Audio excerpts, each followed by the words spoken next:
शुरू कर रहे हैं 12th का, जिसमें हमको वही 3 पार्ट में पढ़ना है, फिजिकल, इनऑर्गेनिक और ऑर्गेनिक। फिजिकल में हम लोग क्या क्या पढ़ना है, इसमें पहला हमको आता है electrochemistry, chemical kinetics, solution, surface chemistry और सॉलिड स्टेट। सॉलिड स्टेट को हम बाद में देखेंगे, है ना, हो सकता है सिलेबस में है भी या नहीं भी, बाद में देखेंगे इसको। उसी तरह से इनऑर्गेनिक में हमको क्या क्या पढ़ना है 12th में, पहला आता है आपका कॉम्प्लेक्स कंपाउंड, दूसरा आपका है बी ब्लॉक जिसमें 15, 16 है ना, ग्रुप 15, 16, 17 और 18 जीरो ग्रुप, इसको पढ़ना है। उसके बाद आपका है डी और एफ ब्लॉक और चौथा आपका है मेटलर्जी। ठीक है, इस तरह से आपका ऑर्गेनिक में क्या क्या पढ़ना है, ऑर्गेनिक में 12th में है ना, जैसे 11th में भी कुछ पार्ट इसका रह गया है ना, जैसे अल्केन, अल्कीन और अल्काइन। लेकिन हम लोग 12th की बात करें तो हम लोग शुरू करते हैं कहां से, अल्काइल हैलाइड से, अल्काइल हैलाइड और एराइल हैलाइड, है ना, एरोमेटिक कंपाउंड है ये। उस तरह से फिर अल्कोहल, फिनोल और ईथर, ऑक्सीजन कंटेनिंग कंपाउंड। तीसरा आपका है कार्बोनाइल कंपाउंड, जिसे हम लोग पढ़ेंगे एल्डिहाइड और कीटोन। उसके बाद आपका आता है carbonic acid and it's derivative. ठीक है, इस बाद पांचवा आपका पढ़ना है एमीन्स और एनिलीन, ये भी आपका एरोमेटिक कंपाउंड है।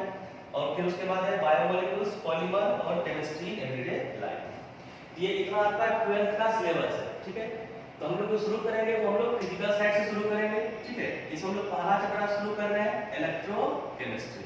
ठीक है, तो देखते हैं हम लोग इसमें शुरू करते हैं हम लोग पहला चैप्टर इलेक्ट्रोकेमिस्ट्री। ठीक है,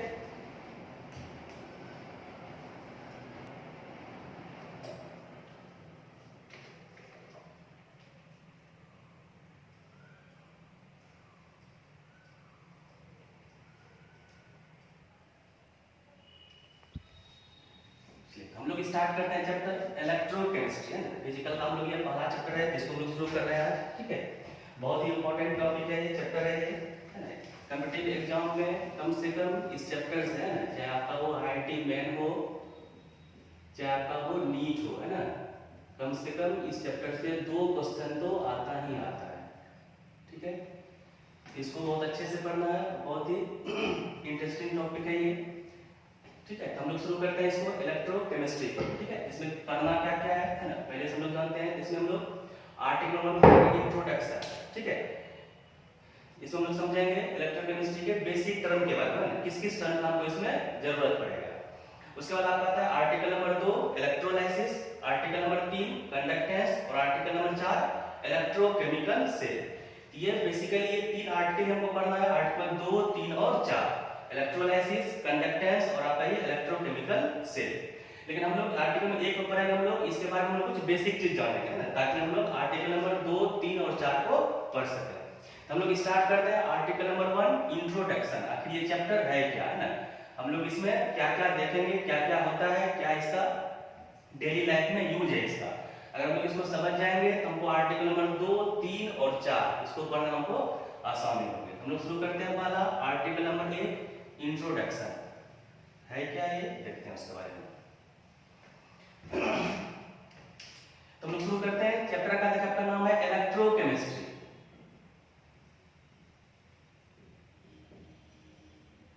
ठीक है, इसमें देखिए 2 टर्म है, एक इलेक्ट्रो है और एक आपका केमिस्ट्री। इलेक्ट्रो मतलब समझ ही रहोगे, इसका मतलब होता है इलेक्ट्रॉन से, दैट इज इलेक्ट्रिसिटी से, मतलब करंट से। और दूसरा आपका केमिस्ट्री है, तो हम लोग केमिस्ट्री में क्या पढ़ते हैं, तो केमिकल रिएक्शन को पढ़ते हैं। ठीक है, तो हम लोग देखेंगे कि केमिकल रिएक्शन में इस इलेक्ट्रिसिटी का क्या एप्लीकेशन है, क्या यूज है। अगर कोई इलेक्ट्रिसिटी का है, इलेक्ट्रॉन के डिस्प्लेसमेंट के कारण, उसके चेंज का, उसके फ्लो के कारण क्या आपका उसमें केमिकल रिएक्शन होता है, वही समझेंगे कहां पे, इस इलेक्ट्रोकेमिस्ट्री में। ठीक है, ये तो गया किताब का बात। हम लोग देखते हैं अपने भाषा में इसको समझते हैं, इलेक्ट्रोकेमिस्ट्री हम लोग करेंगे क्या, हम लोग पढ़ेंगे क्या। तो इस इलेक्ट्रोकेमिस्ट्री ये सब बेसिक चीज है, हम लोग बैटरी के बारे में जानते हैं, इसके बारे में, है ना। आपके पास जो भी है, मोबाइल फोन है या टॉर्च का बैटरी है, घड़ी का बैटरी, किसी चीज का बैटरी है, बस उसी बैटरी का सारा प्रिंसिपल वो किस तरह से काम करता है। और सबसे अच्छा एग्जांपल इसका होता है इन्वर्टर। इन्वर्टर का जो आपका बैटरी है वो टोटली बेस्ड है किस पे, इस इलेक्ट्रोकेमिस्ट्री पे।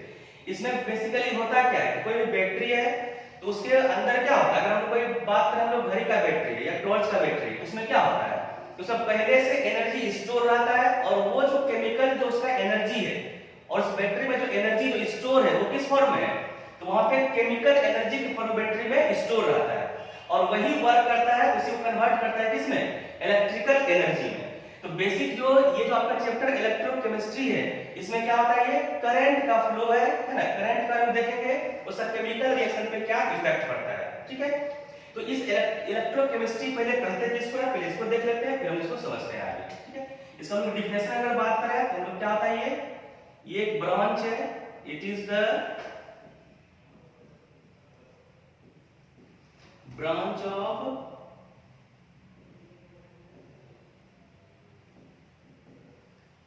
Physical chemistry which deals with interconversion of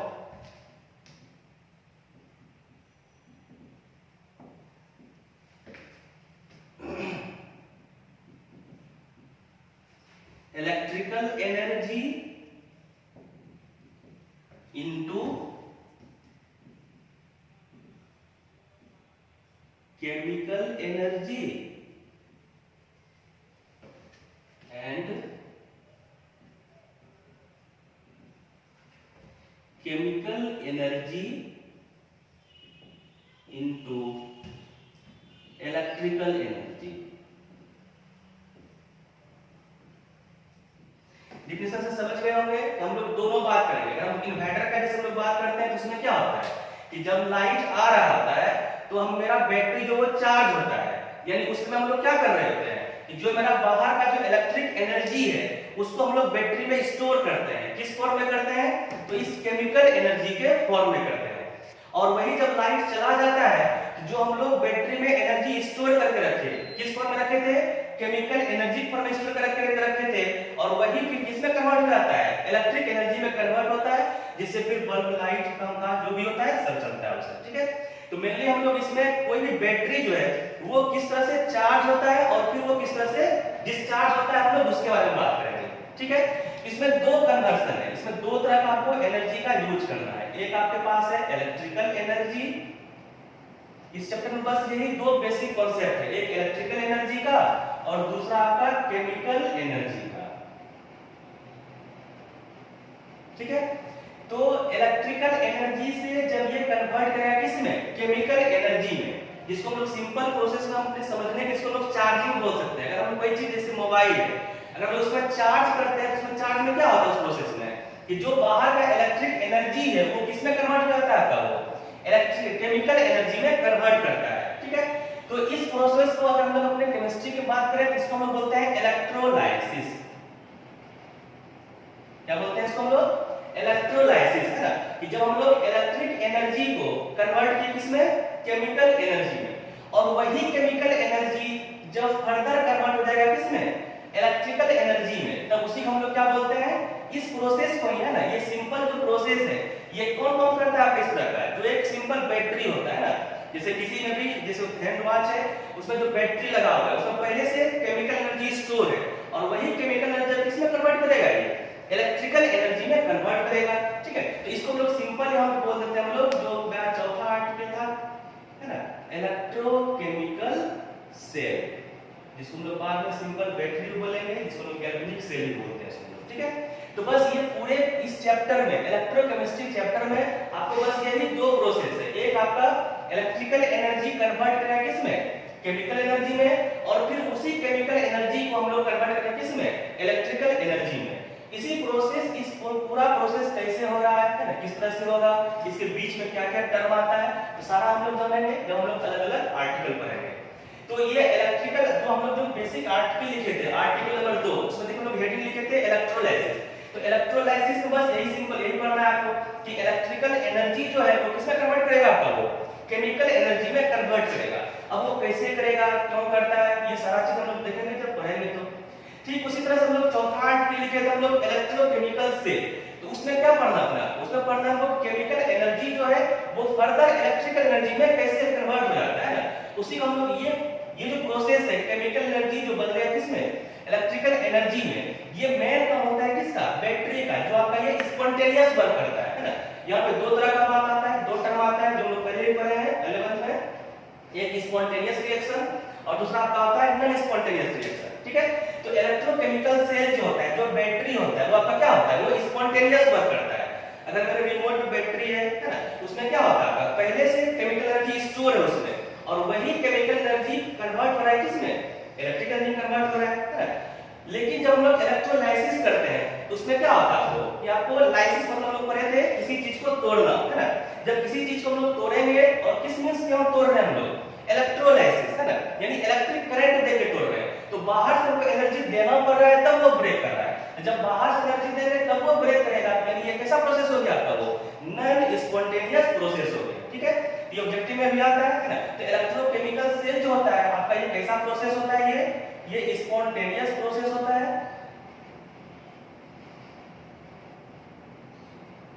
और आपका ये इलेक्ट्रोलाइसिस जो होता है, ये आपका क्या होता है, नॉन स्पॉन्टेनियस प्रोसेस होता है, ठीक है।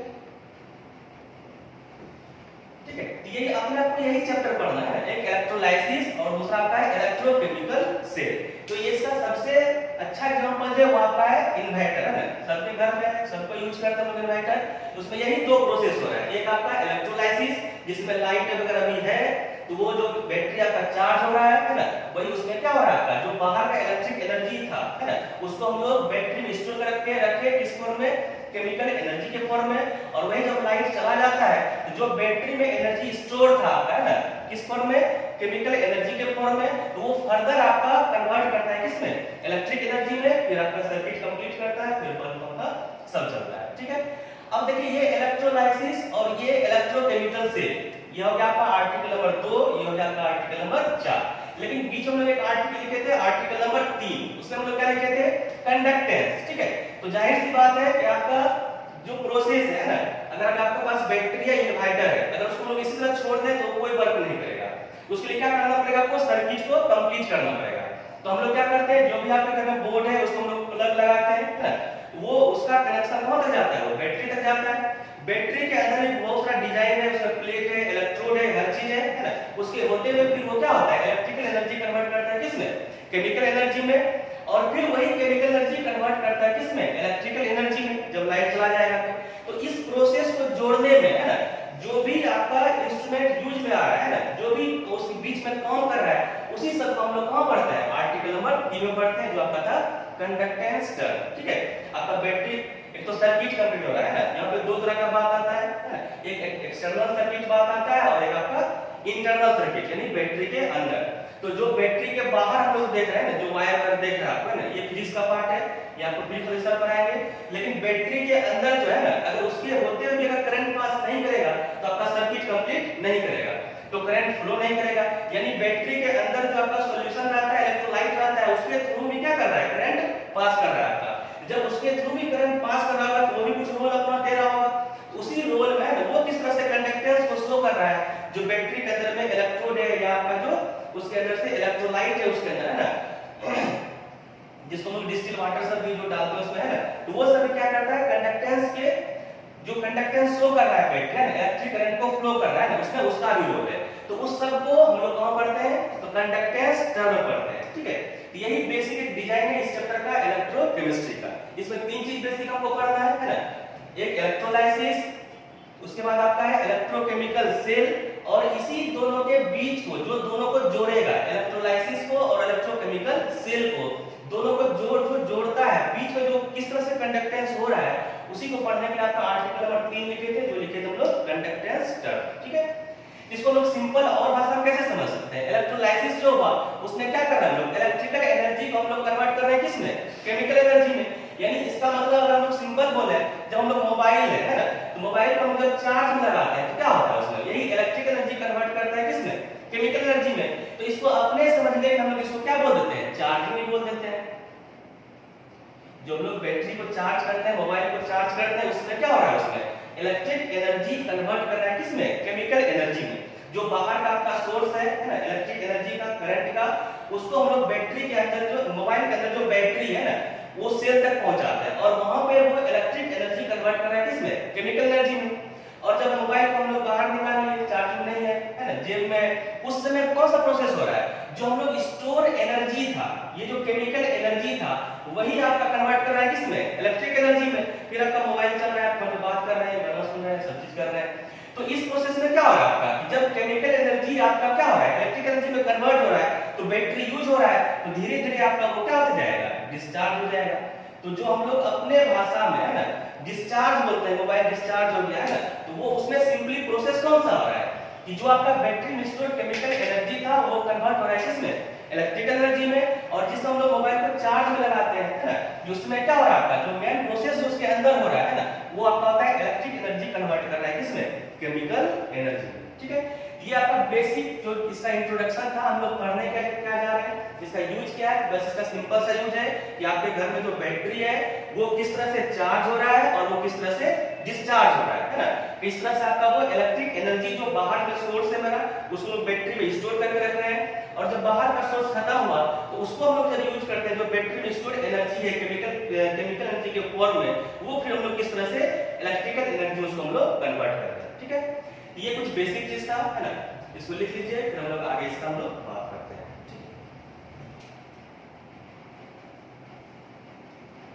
चलिए हम लोग आगे बढ़ते हैं है ना। ये तो कुछ बेसिक चीज था है ना इलेक्ट्रोकेमिस्ट्री के बारे में है ना, जिसको समझना बहुत जरूरी था। हम लोग पढ़ने क्या जा रहे हैं है ना, अब इसी चीज को है ना जो हम लोग अभी तक समझे है ना, इसी चीज को हम लोग सिस्टमेटिक पढ़ेंगे है ना, अलग अलग आर्टिकल में अलग अलग हमको चीज मिलेगा ना, उसके बीच में क्या क्या चीज आएगा, किस तरह से क्वेश्चन आते हैं है ना, क्या लॉ सब आया, कैसे डिराइव हुआ है ना, वो सारा बात हम लोग देखेंगे। ठीक है, इसको समझने से पहले हमको इस चैप्टर में हमको कुछ टर्म मिलेगा है ना जो हम लोग पहले नहीं पढ़े होंगे है ना, या कुछ पढ़े होंगे उसमें। ठीक है, तो हम लोग कुछ टर्म यूज करते हैं यहाँ पे, हेडिंग बनाइएगा, टर्म्स यूज्ड इन इलेक्ट्रोकेमिस्ट्री। ये सब टर्म आपको बार बार आते रहेगा इस चैप्टर में, उसके बारे में समझना बहुत जरूरी है। ठीक है, तो सबसे पहला आपका टर्म आता है इसमें, ये हम लोग बात कर रहे हैं यहाँ पे इलेक्ट्रिसिटी का है ना, करंट फ्लो का। तो इस करंट फ्लो के बेसिस पे आपका जितना भी सब्सटेंस है वो क्या होता है आपका, वो दो तरह का होता है। ठीक है, एक को हम लोग बोलते हैं इंसुलेटर। तो इंसुलेटर क्या होता है आपका है ना, सब्सटेंस which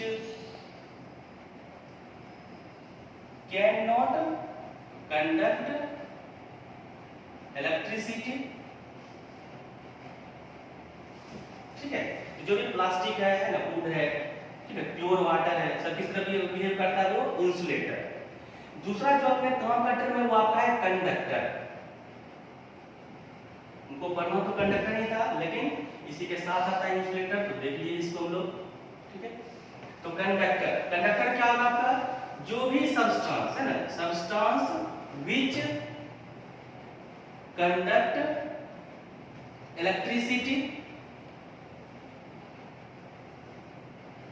है ना, जो भी सब्सटेंस है ना करंट को फ्लो कराएगा ना, या फिर करंट को फ्लो करने देगा, वो सारा चीज क्या कहलाएगा आपका, वो कंडक्टर कहलाएगा। ठीक है, अब यहां फिर समझिएगा, अब कंडक्टर जो होता है वो फिर फर्दर दो तरह का होता है, एक आपका होता है मेटेलिक कंडक्टर और एक आपका होता है इलेक्ट्रोलाइटिक कंडक्टर।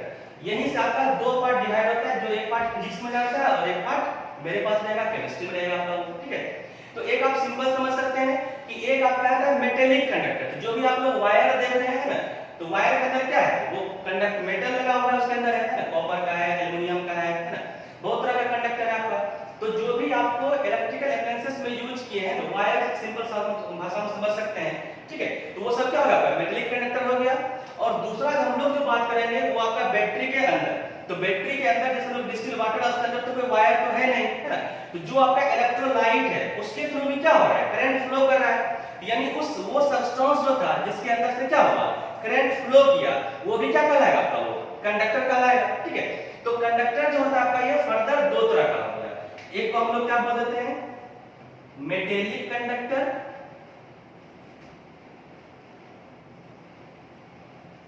जिसके बाद आपको फिजिक्स वाले सर है ना एक चैप्टर ही आएगा करंट इलेक्ट्रिसिटी है ना, वो भी इसी तरह मिलता जुलता है ना। फिजिक्स वाले सर बात करेंगे इस वायर का, वायर के अंदर किस तरह से करंट फ्लो कर रहा है। लेकिन अपना जो चैप्टर पढ़ेंगे इलेक्ट्रोकेमिस्ट्री है ना, इलेक्ट्रोलाइट के थ्रू बैटरी के अंदर जो आपका है ना, जो भी आपका इलेक्ट्रोलाइट है, डिस्टिल वाटर है, जो भी सॉल्यूशन है बैटरी के अंदर में, उसके थ्रू करंट कैसे फ्लो कर जा रहा है, वो सब लोग पढ़ेंगे अपने चैप्टर इस इलेक्ट्रोकेमिस्ट्री में। तो कंडक्टर वही फर्दर दो तरह का हो गया, मेटेलिक कंडक्टर और दूसरा का होता है इलेक्ट्रोलाइटिक कंडक्टर। तो मेटेलिक कंडक्टर क्या हो गया है ना, तो अब फिर फर्दर बात होता है कि कंडक्टर जो हुआ है ना, ये करंट फ्लो कैसे कराता है ना। तो कंडक्टर जो करंट जो फ्लो करता है ना, हम लोग पहले से भी जानते हैं ये सब चीज है ना, कि इलेक्ट्रॉन के फ्लो करने से होता है ना, कि इलेक्ट्रॉन जिस डायरेक्शन में फ्लो करेगा उसके अपोजिट डायरेक्शन में क्या होता है आपका करंट फ्लो करता है। ये थ्योरी किसके लिए है, मेटेलिक कंडक्टर के लिए है ना। ये जो कंडक्शन जो शो करता है ना, conduction shown due to presence of free electron, ये भी ऑब्जेक्टिव में आता है ना, कि कंडक्टर तो दोनों है ना, मेटल भी कंडक्टर है और जो आपका इलेक्ट्रोलाइट है वो भी कंडक्टर है, लेकिन दोनों जो कंडक्शन शो करता है उसमें बेसिक डिफरेंस क्या है। तो बेसिक डिफरेंस यही है कि मेटेलिक कंडक्टर जो अपना कंडक्शन शो करता है ना, वो कंडक्शन शो करता है due to presence of free electron. Electron further दो तरह का होता है, एक होता है बॉन्डेड, एक होता है फ्री। तो अपने आपको किसको टिक करना है, फ्री इलेक्ट्रॉन को है ना। जो बॉन्डेड रहेगा उसमें मूवमेंट नहीं होगा तो वो करंट को फ्लो नहीं कराएगा। तो जो फ्री इलेक्ट्रॉन होगा उस वायर में, वही क्या करता है आपका, वो कंडक्शन को शो कराता है किसी भी मेटल में। और दूसरा आपका है इलेक्ट्रोलाइटिक कंडक्टर, दूसरा आपका है इलेक्ट्रोलाइटिक कंडक्टर। नाम से पता चल रहा है ना। तो ये जो इलेक्ट्रोलाइट जो है ना, जो भी आपके बैटरी के अंदर में जो भी सॉल्यूशन रहता है ना, बात करेंगे किस तरह का रहेगा। तो ये जो कंडक्शन जो शो करता है ना, ये कैसे करता है, किस तरह से करता है। तो ये जो अपना कंडक्शन शो करता है, conduction shown due to presence of free ions, ये दोनों में बेसिक डिफरेंस है ना। कंडक्शन तो दोनों शो कर रहा है, मेटल भी कर रहा है, जो आपका वायर है वो भी कंडक्शन शो कर रहा है ना, और जो आपका इलेक्ट्रोलाइट है बैटरी के अंदर में जो सॉल्यूशन है वो भी करंट को फ्लो कर रहा है, तभी आपका सर्किट कंप्लीट होगा। और हम लोग जानते हैं जब तक सर्किट कंप्लीट नहीं होगा तब तक आपका करंट का फ्लो नहीं होगा। तो सर्किट को कंप्लीट करने में दोनों पार्टिसिपेट कर रहा है, मेटेलिक जो वायर है वो भी कर रहा है, और जो आपका बैटरी के अंदर में सॉल्यूशन है वो भी कर रहा है आपका सर्किट को कंप्लीट। यानी दोनों चीज कंडक्टर है। तो दोनों चीज कंडक्टर तो है, लेकिन दोनों एक ही प्रिंसिपल पे वर्क नहीं कर रहा है। जो मेटेलिक कंडक्टर है वो किस तरह से शो करता है अपना कंडक्शन, वो करता है due to presence of free electrons. और जो इलेक्ट्रोलाइटिक कंडक्टर होता है वो जो अपना कंडक्टेंस शो करता है वो करता है आपका due to presence of free ions. अगर हम लोग यहाँ पे बात करें फ्री आयंस का, तो फिर वही दो तरह का आयंस होगा, एक हम लोग पॉजिटिवली चार्ज होगा, एक आपका नेगेटिवली चार्ज होगा। तो इलेक्ट्रोलाइटिक कंडक्शन जो शो करता है उसमें दोनों तरह का आयंस पार्टिसिपेट करता है, चाहे आपका वो पॉजिटिवली चार्ज हो चाहे आपका नेगेटिवली चार्ज हो, जिसको हम लोग कैटायन और एनायन बोलते हैं। पॉजिटिवली चार्ज हम लोग कैटायन भी बोलते हैं और नेगेटिवली चार्ज हम लोग एनायन बोलते हैं। लेकिन एक बेसिक डिफरेंस देख रहे होंगे यहाँ पे मेटेलिक कंडक्टर में, यहाँ पे कंडक्शन जो शो कर रहा है वो सिर्फ और सिर्फ किसके कारण शो कर रहा है, आपका वो इलेक्ट्रॉन के कारण शो कर रहा है, यानी आपका वो नेगेटिवली चार्ज पार्टिकल जो है उसके कारण कंडक्शन शो करता है। तो फिजिक्स वाले सर हमेशा बात करते रहेंगे इलेक्ट्रॉन का, लेकिन हम लोग जो बात करेंगे वो बात करेंगे दोनों तरह के आयंस का, पॉजिटिव चार्ज का भी और आपका ये नेगेटिव चार्ज का भी, जिसको हम लोग बोलते हैं कैटायन और हम लोग बोलेंगे फर्दर उसको हम लोग एनायन बोलेंगे। ठीक है, ये मेरा दो तरह का कंडक्टर होता है, एक मेटेलिक कंडक्टर और दूसरा आपका होता है यहाँ पे इलेक्ट्रोलाइटिक कंडक्टर होता है आपका। ठीक है,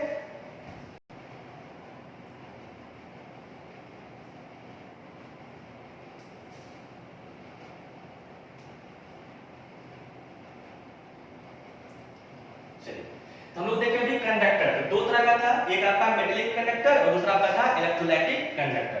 तो हम लोग जो बात करेंगे अब आगे फर्दर है ना, जो हमको पढ़ना है चैप्टर इलेक्ट्रोकेमिस्ट्री, उसमें हमको टर्म आएगा इलेक्ट्रोलाइटिक कंडक्टर का। मेटेलिक कंडक्टर जो है आपको फिजिक्स वाले सर पढ़ाएंगे, 12th का टॉपिक है इलेक्ट्रो, जो पढ़ाएंगे सर वो करंट इलेक्ट्रिसिटी है ना, तो वहां सबसे पढ़िएगा। हम लोग शुरू करते हैं टर्म इलेक्ट्रोलाइटिक कंडक्टर। ठीक है, अब इलेक्ट्रोलाइटिक कंडक्टर जो शो कर रहा है ना, बैटरी के अंदर में जो आपका सॉल्यूशन है ना, वो किस तरह से करंट को फ्लो कर रहा है ना, हम लोग उसके बारे में देखेंगे। तो हम लोग सिंपल जिसको हम लोग डिस्टिल वाटर बोल देते हैं या सॉल्यूशन बोल देते हैं जो बैटरी के अंदर में है, उसको केमिस्ट्री में उसके लिए टर्म दिया गया है, या टर्म है उसके लिए इलेक्ट्रोलाइट। हम लोग अगला टर्म देखते हैं इलेक्ट्रोलाइट।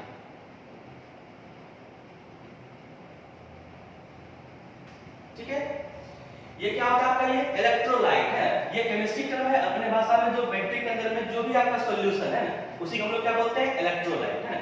तो होता क्या, ये देख लेते हैं इसको। ये इलेक्ट्रोलाइट क्या है, substance which conduct electricity in molten, है ना, जिसको हम लोग फ्यूज भी बोलते हैं।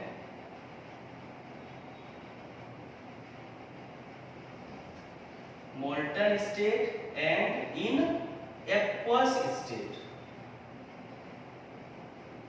आइए देखते हैं इसको, है ना। तो जो इलेक्ट्रोलाइट हुआ है ना, तो इलेक्ट्रोलाइट क्या करेगा, हम लोग पहले जाने हैं कि इसमें इलेक्ट्रोलाइट बैटरी के अंदर में जो सॉल्यूशन है वो भी करंट को फ्लो कर रहा है, यानी जो भी इलेक्ट्रोलाइट जो भी होगा वो भी क्या करेगा आपका, वो करंट को कंडक्ट करेगा, करंट को फ्लो करने देगा। अब करंट को फ्लो जो करेगा वो अपने दो स्टेट में वो फ्लो करने देता है ना। एक लिखे हम लोग मोल्टन या फ्यूज्ड स्टेट, दूसरा हम लोग लिखे इन एक्वस स्टेट। जैसे इसको समझिएगा, मोल्टन स्टेट मतलब सिंपल हो गया कि जो आपके है ना रिमोट में जो बैटरी है ना, निप्पो बैटरी एवरेडी जो भी होता है ना, उसमें जो आपका इलेक्ट्रोलाइट है वो अपने वो मोल्टन स्टेट में है ना मेल्ट किया हुआ है ना, उसको ऊपर रैपिंग सब किया हुआ है ना, इसको हम लोग फ्यूज स्टेट ही बोलते हैं, है ना। उस स्टेट में भी जब रहता है तो वो भी करंट को फ्लो कर रहा है। और दूसरा लिखे हैं इन एक्वस स्टेट, है ना, जो भी इन्वर्टर वाला जो बैटरी रहता है ना, उसको हम लोग क्या करते हैं, उसमें एक्वस स्टेट में रहता है वो, ठीक है, इलेक्ट्रोलाइट है ना, जो डिस्टिल वाटर जिसको लोग बोलते हैं, तो वो भी क्या कर रहा है, करंट को फ्लो कर रहा है ना। तो जो भी सब्सटेंस है ना वो क्या कर रहा है अपने अंदर से इलेक्ट्रिक करंट को फ्लो करने दे, और किस फॉर्म में, मोल्टन और एक्वस स्टेट में, उसी को हम लोग क्या बोल देते हैं, ये इलेक्ट्रोलाइट बोल देते हैं। ठीक है, अब ये इलेक्ट्रोलाइट जो होता है, ठीक है, ये फर्दर आपका दो तरह का होता है। एक को बोलते हैं हम लोग, है ना, इलेक्ट्रोलाइट जो है ये आपका फर्दर दो तरह का होता है। इलेक्ट्रोलाइट जो है,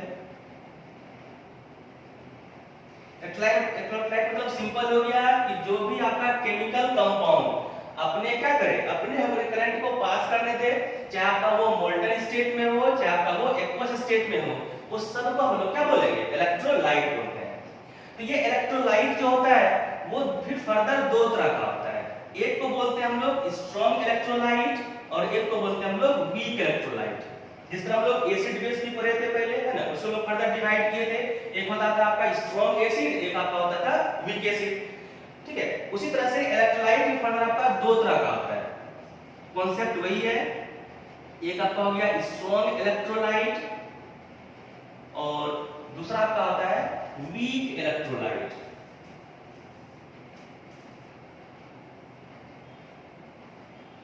ठीक है, जैसे आपका एसिड दो तरह का होता है, एक होता है स्ट्रॉन्ग एसिड और एक होता है आपका वीक एसिड, है ना। उसी तरह से इलेक्ट्रोलाइट भी दो तरह का होता है, एक आपका होता है स्ट्रॉन्ग इलेक्ट्रोलाइट और दूसरा आपका होता है वीक इलेक्ट्रोलाइट। ठीक है, तो स्ट्रॉन्ग इलेक्ट्रोलाइट या स्ट्रॉन्ग एसिड क्या होता था, है ना, तो स्ट्रॉन्ग एसिड जैसे हम लोग क्या बोलते थे कि जो आपका 100% आयनाइज करते हैं ना, ऑलमोस्ट कंप्लीटली आयनाइज। उसी तरह से यहाँ भी इलेक्ट्रोलाइट है, ये भी हम लोग अभी देखे थे कि जो इलेक्ट्रोलाइटिक कंडक्टर था वो कंडक्शन को किस तरह से कर रहा था, due to presence of free ions, यानी वो आयंस में टूट रहा था। तो उसी तरह से जो भी इलेक्ट्रोलाइट होगा अगर वो ऑलमोस्ट कंप्लीटली आयनाइज कर जाए, 100% आयनाइज कर जाए, तो उस तरह के इलेक्ट्रोलाइट को हम लोग क्या बोल देंगे, स्ट्रॉन्ग इलेक्ट्रोलाइट बोल देंगे। और जो पार्शियली आयनाइज करेगा ना, जैसे आपका वहां पर था जो पार्शियल H+ को रिलीज करता था, उसको हम लोग क्या बोलते थे, वीक एसिड बोलते थे। उसी तरह से इलेक्ट्रोलाइट भी क्या होता है कि जो आपका पार्शियली आयनाइज करे उसको हम लोग क्या बोल देते हैं, वीक इलेक्ट्रोलाइट बोल देते हैं। तो बेसिक डिफरेंस क्या है दोनों में, स्ट्रॉन्ग इलेक्ट्रोलाइट क्या हो गया कि ऑलमोस्ट कंप्लीटली आयनाइज्ड,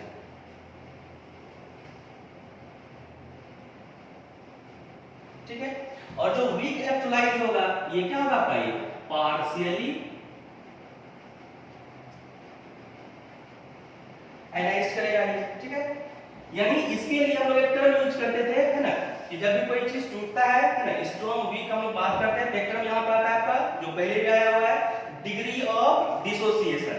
यानी इसके लिए है ना, स्ट्रॉन्ग इलेक्ट्रोलाइट के लिए जो आपका डिग्री ऑफ डिसोसिएशन जो होगा वो क्या होगा आपका, ये लगभग 100% होगा, यानी इसको हम लोग न्यूमेरिकल टर्म में कितना यूज करते हैं, हम लोग 1 यूज करते हैं।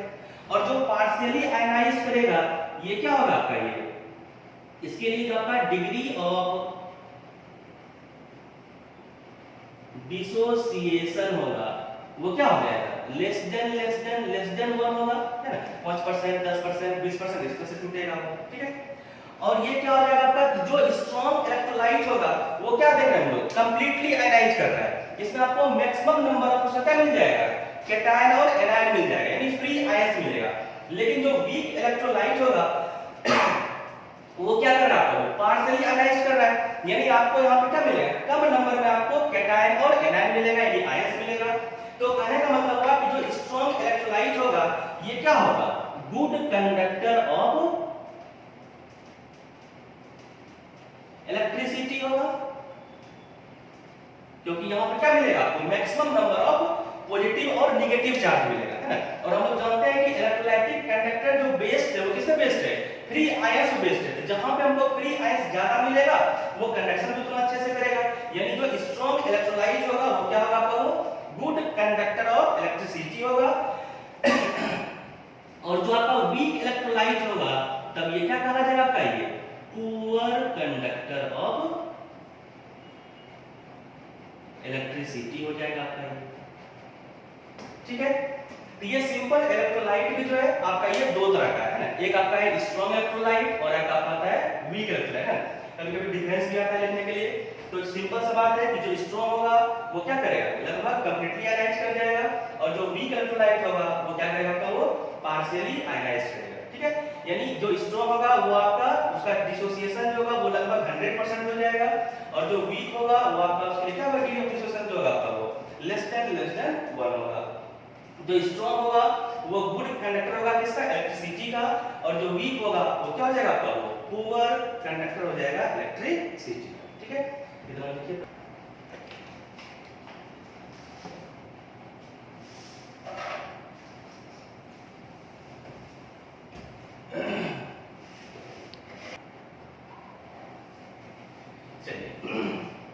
हम देखिए है ना इलेक्ट्रोलाइट के बारे में, ठीक है। ये दो तरह का था, एक स्ट्रॉन्ग था, एक आपका यहाँ पे वीक था, ठीक है।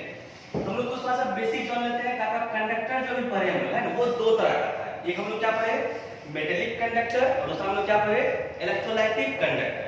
अब तो हम लोग सिंपल डिफरेंस देखें, एक जो मेटेलिक कंडक्टर होगा वो जो कंडक्शन शो करेगा वो करेगा due to presence of free electron, और जो आपका इलेक्ट्रोलाइटिक कंडक्टर होगा वो जो आपका कंडक्शन शो करेगा वो करेगा due to presence of free ions, है ना। आइए हम लोग कुछ थोड़ा सा और दोनों में बेसिक डिफरेंस देखते हैं ताकि आपको बात समझ में आए, है ना। तो जो डिफरेंस है आपका मेटेलिक और मेटेलिक कंडक्शन, और दूसरा आपका है इलेक्ट्रोलाइटिक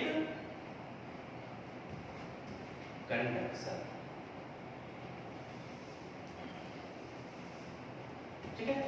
यही दो तरह का कंडक्टर है, कंडक्शन है, एक ड्यू टू एक मेटल का है, दूसरा आपका इलेक्ट्रोलाइट का है, ठीक है। तो पहला जो हम लोग दोनों में डिफरेंस देखे वो क्या देखे हम लोग, है ना, कि मेटेलिक कंडक्टर जो कंडक्शन जो शो करता है ना, conduction shown by due to presence of free electrons, ठीक है। और ये जो कंडक्शन शो करता है वो क्यों करता है आपका, शॉर्ट में लिख देते हैं ड्यू टू प्रेजेंस ऑफ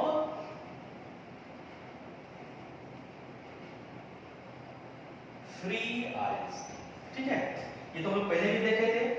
अगला जो हम लोग पॉइंट लिख रहे हैं उसको देखिएगा, है ना, कि जो मेटेलिक कंडक्शन जो शो कर रहा है ना उसमें क्या हो रहा है आपका, उसमें अगर हम लोग जैसे आपका वायर है ना, मान लेते हैं कॉपर का वायर, अगर हम उसके थ्रू कंडक्शन शो कर रहा है तो क्या उसका केमिकल प्रॉपर्टी चेंज कर रहा है, मतलब ऐसे समझे इसको, मान लीजिए आपका कॉपर का वायर है, ठीक है, उसके थ्रू करंट फ्लो कर रहा है, तो क्या करंट फ्लो करने के कारण वो आपका जो कॉपर का जो वायर था वो क्या सोना का हो गया, ऐसा तो नहीं हुआ, चांदी का तो नहीं हो गया। यानी कहने का मतलब हुआ कि जो मेटेलिक कंडक्टर जो अपना कंडक्शन शो करता है उसमें उसका केमिकल प्रॉपर्टी चेंज नहीं करता है ना। लेकिन हम लोग जब बात करेंगे इलेक्ट्रोलाइटिक कंडक्शन का, ठीक है, लेकिन पढ़ेंगे थोड़ा सा आगे, उसमें देखिएगा कि जब हम लोग करंट को पास कराएंगे तो उसका जो केमिकल प्रॉपर्टी है वो चेंज कर जाएगा, ठीक है। ये लाइन अभी रहने देते हैं, है ना, इसको हम डिटेल से पढ़ेंगे आर्टिकल नंबर 2 में, है ना, कैसे उसमें केमिकल चेंजेस आ रहा है। अभी आप सिंपल इसको लिख लीजिए, है ना। इसमें क्या होता है मेटेलिक कंडक्टर में कि chemical properties of metal does not change, है ना, आफ्टर पासिंग करंट, ठीक है। यानी आपका जिस चीज का आपका वायर है करंट फ्लो करेगा तो आपका वायर उसी चीज करेगा। अगर एल्युमिनियम का है तो एल्युमिनियम का ही रहेगा, आपका वो चांदी का सोना का नहीं बनेगा। लेकिन हम लोग देखेंगे ना, आगे देखेंगे, अभी थोड़ा सा लिख रहे हैं वहां पे, है ना, इसमें क्या होगा आपका ये केमिकल प्रॉपर्टीज चेंज, है ना, आफ्टर पासिंग करंट, ठीक है। एक ये भी इसमें बेसिक डिफरेंस है ना, कि जो मेटेलिक कंडक्टर होता है उसका केमिकल प्रॉपर्टी चेंज नहीं करता है करंट को पास कराने के बाद, लेकिन जो इलेक्ट्रोलाइटिक कंडक्टर होगा तो जब बैटरी को अंदर की तरफ पढ़ेंगे उसमें क्या होता है उसका केमिकल प्रॉपर्टी चेंज कर जाएगा, है ना। हम लोग लेंगे कुछ और, जब करंट को पास करा देंगे तो जो आपका एनोड कैथोड होगा उस पे कुछ और मिलेगा आपको, ठीक है। तो देखेंगे इसको बाद में आर्टिकल नंबर 2 में। तीसरा जिसमें डिफरेंस आता है वो क्या होता है ना, तीसरा डिफरेंस में आता है जैसे मतलब आपका ये वायर है, ठीक है, आपका बोर्ड है, कोई स्विच है वहां पे, ठीक है, मान लेते हैं कि करंट वहां से फ्लो किया और इस पंखा तक आया है, ये इस लाइट तक आया। तो जब हम लोग स्विच को डालते हैं वहां पे, है ना, करंट फ्लो किया तो क्या ऐसा होता है क्या वहां जो मास था, है ना, जो वायर था उसका जो मास था वहां से वो मास चलते हुए आया और इस बल्ब के पास आकर इकट्ठा हो गया, जमा हो गया? नहीं होता ऐसा, है ना। वायर का थिकनेस क्या रहता है आपका सेम रहता है। तो कहने का मतलब हुआ कि जो मेटेलिक कंडक्टर है उसमें आपका क्या होता है मास का ट्रांसफर नहीं होता है ना। जो वायर का थिकनेस जो बोर्ड के स्विच के पास है वही आपका वायर का थिकनेस इस लाइट के पास भी है। लेकिन हम लोग इलेक्ट्रोलाइटिक कंडक्शन में देखेंगे हम लोग कि इसमें क्या होता है मास का ट्रांसफर होता है, कि जो आपका मास पहले क्या था इलेक्ट्रोलाइट में था आपका, वो ट्रांसफर कहीं और चला जाएगा जिसको हम लोग बाद में इलेक्ट्रोड बोलते हैं ना। तो इस इलेक्ट्रोलाइटिक कंडक्टर में क्या होता है मास का ट्रांसफर होता है, ठीक है। लेकिन जो आपका मेटेलिक कंडक्टर है उसमें आपका मास का ट्रांसफर नहीं होता है। तो तीसरा जो डिफरेंस है दोनों में बेसिक डिफरेंस वो क्या आपका ये जो आपका मेटेलिक कंडक्टर है उसमें क्या होता है mass transfer does not take place, ठीक है, मास ट्रांसफर नहीं होगा इसमें। लेकिन जो आपका इलेक्ट्रोलाइटिक कंडक्शन है इसमें क्या होता है आपका मास ट्रांसफर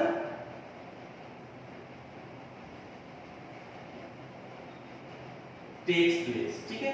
ये सारा हम लोग डील करेंगे आर्टिकल नंबर 2 में, हम लोग जब पढ़ेंगे इलेक्ट्रोलाइसिस, ठीक है। अभी बस हम लोग बेसिक डिफरेंस देख रहे हैं, आप इससे कंपेयर कर सकते हैं, ठीक है। चौथा जो डिफरेंस होता है ना, आप लोग पढ़े भी होंगे या पढ़ाएंगे सर, टेम्परेचर से रिलेशन, कि अगर हम लोग टेम्परेचर को इंक्रीज कराते हैं तो किसी भी वायर का जो रेजिस्टेंस होता है वो क्या करता है आपका वो इंक्रीज करता है, ठीक है। सर पढ़ाएंगे रिलेशन इसका, ठीक है। अभी हम लोग सिंपल देख लेते हैं कि टेम्परेचर के बढ़ाने से, है ना, हम लोग पढ़े भी थे सदाबहार फैक्टर है आपका टेम्परेचर, है ना, कि टेम्परेचर का हर जगह रोल है।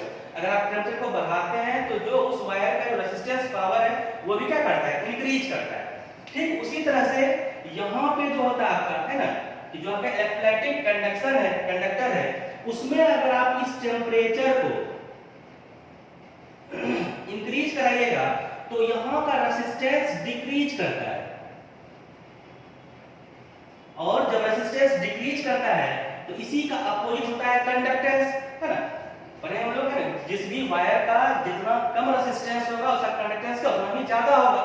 तो ठीक वही रिलेशन है कि टेम्परेचर को बढ़ाए रेजिस्टेंस कम हुआ तो कंडक्टेंस जो होता है वहां पे जो आपका आर्टिकल नंबर 3 है, थोड़ा सा कंपेयर कर रहे हैं उसको, तो वो कंडक्टेंस क्या करता है उस सॉल्यूशन का वो आपका यहाँ पे इंक्रीज करता है, ठीक है। और एक लास्ट पॉइंट है आपका डिफरेंस जो दोनों में है, आप लोग पढ़े होंगे 10th में पढ़े होंगे 9th 10th में ओम्स लॉ, है ना। जो भी वायर था आपका हम लोग उसके लिए पढ़ते थे वहां पे, है ना, V बराबर RI, है ना। तो यहाँ पे भी क्या होता है आपका ओम्स लॉ, है ना। तो ओम्स लॉ क्या करता है, ये जो मेटेलिक कंडक्टर होता है आपका वो किसको फॉलो करता है, आपका ओम्स लॉ को फॉलो करता है ना। ओम्स लॉ इज एप्लीकेबल, ये तो सब कोई जान रहे होंगे, है ना। Ohm's law is applicable. और यहाँ जो एक नया चीज आएगा, ये ओम्स लॉ को तो फॉलो करता ही है ना, ओम्स लॉ। एंड एक यहाँ पे नए साइंटिस्ट रहेंगे फैराडे साहब, है ना। Faraday law of electrolysis is applicable, लिख लीजिएगा इसको, ठीक है। ये बेसिक डिफरेंस है दोनों तरह के कंडक्टर में, ठीक है। एक आपका मेटेलिक कंडक्टर है, एक आपका इलेक्ट्रोलाइटिक कंडक्टर है ना। एक आपका फ्री इलेक्ट्रॉन करंट शो करता है, एक आपका फ्री आयंस करंट शो करता है। मेटेलिक कंडक्टर जो होता है उसमें क्या करता है, केमिकल प्रॉपर्टी चेंज नहीं करता है। अगर आपका कॉपर का वायर है, करंट फ्लो करेगा तो कॉपर का ही रहेगा। लेकिन हम लोग देखेंगे यहाँ पे आर्टिकल नंबर 2 में जब करंट को पास कराएंगे इलेक्ट्रोलाइटिक कंडक्टर के थ्रू तो उसका केमिकल प्रॉपर्टी चेंज करता है, ठीक है। उसके बाद हम लोग देखें यहाँ पे मास ट्रांसफर, है ना। जो आपका मेटेलिक कंडक्टर है उसमें आपका क्या होता है, मास का ट्रांसफर नहीं होता है। लेकिन हम लोग जब देखेंगे कि इलेक्ट्रोलाइटिक कंडक्टर हम जब बात करेंगे तो वहां पर हम लोग क्या होता है, करंट को जब पास कराते हैं तो क्या होता है, उसमें मास ट्रांसफर भी होता है। और चौथा हम लोग करें टेम्परेचर के साथ रिलेशन। तो टेम्परेचर अगर हम लोग इंक्रीज कराते हैं तो सर कराएंगे रेजिस्टेंस क्या करता है, इंक्रीज करता है वायर का। और इसी का अपोजिट होता है इलेक्ट्रोलाइटिक कंडक्टर में, जब हम वहां पर टेम्परेचर को इंक्रीज करेंगे तो वहां का रेजिस्टेंस कम होता है और कंडक्टेंस जो होता है इलेक्ट्रोलाइट का आपका वो इंक्रीज करता है। और यहाँ पे ये ओम्स लॉ है ना, ओम्स लॉ पहले पढ़े हुए हैं। ये क्या करता है, आपका जो मेटेलिक कंडक्टर है वो आपके वो ओम्स लॉ को फॉलो करता है। और जो इलेक्ट्रोलाइटिक कंडक्टर होता है वो ओम्स को तो करता ही है, साथ साथ एक नया लॉ है ना। हम लोग आगे उसी को पढ़ेंगे, फैराडे लॉ ऑफ इलेक्ट्रोलाइसिस, है ना, उसको भी वो फॉलो करता है, ठीक है। ये बेसिक कॉन्सेप्ट आपका आर्टिकल नंबर 1 था आपका ये इलेक्ट्रोकेमिस्ट्री के बारे में, ठीक है। तो हम लोग अगले क्लास से हम स्टार्ट करेंगे आर्टिकल नंबर 2 इलेक्ट्रोलाइसिस, है ना। ये इतना बेसिक है ना, अगर आप इतना समझ गए तो आपको इस चैप्टर को पढ़ने में, आर्टिकल नंबर 2 से पढ़ने में आपको बहुत आसानी होगी, हर चीज समझ में भी आएगी, ठीक है। तो आज के लिए इतना ही, आगे बढ़ते हैं, है ना। कल हम लोग स्टार्ट करेंगे आर्टिकल नंबर 2 इलेक्ट्रोलाइसिस, है ना। इतना पढ़ के रखिए, ठीक है। तो आज इतना ही, ठीक है। इसका जो भी डाउट होगा, है ना, आप वो पूछ सकते हैं, है ना, अपना कमेंट करके पूछिएगा, ठीक है। हम लोग नेक्स्ट, और इसका जो भी क्वेश्चन होगा ना, अभी तो बहुत ही कम क्वेश्चन है, मेनली क्वेश्चन जो आएगा आपको आर्टिकल नंबर 2 से आएगा, है ना। इतना ही बेसिक कॉन्सेप्ट है, इसको आप इसको अच्छे से, है ना, पढ़िएगा। और जो भी क्वेश्चन सब होगा, है ना, इसमें भी पूछ सकते हैं, नहीं तो जो मेनली क्वेश्चन एग्जाम में जो आता है ना वो आपका आर्टिकल नंबर 2 से आएगा, ठीक है। तो आज इतना रहने देते हैं, बाकी